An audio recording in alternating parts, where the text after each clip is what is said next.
박근혜 대통령에 대한 헌법재판소의 탄핵 심판 결과를 좌우할 이른바 운명의 한 주가 시작됐습니다. 이번 주 김기춘 전 비서실장과 고영태 씨 같은 핵심 증인들이 줄줄이 헌재 변론에 출석할 예정이어서 이른바 2월 말 3월 초 탄핵 심판 선고 가능성에 대한 윤곽도 잡힐 것으로 보입니다.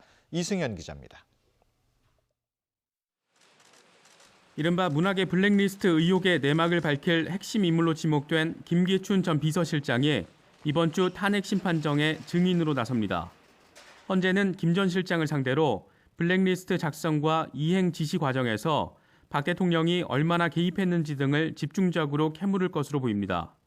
하지만 김 전 실장은 블랙리스트 의혹이 특검 수사 대상이 아니라고 주장하기도 한 만큼 의혹을 해소할 속 시원한 증언을 기대하기는 어렵다는 분석이 우세합니다. 증인 신문이 예정된 문영표 전 보건복지부 장관의 입에도 관심이 쏠립니다. 삼성 합병 과정에서 박 대통령과 이재용 부회장의 연결고리로 지목된 만큼 문 전 장관의 발언 수위에 따라서 탄핵 심판은 물론 특검 수사에도 파장을 미칠 가능성이 높습니다. 또 오는 9일 12차 변론 증인으로 채택된 고영태 씨의 출석 여부도 관심사입니다. 최순실 사태 내부 고발자이자 탄핵 사유를 밝힐 키맨으로 지목된 만큼 탄핵 사유와 관련한 추가 폭로를 내놓을 경우 그 여파가 만만치 않을 것으로 보입니다.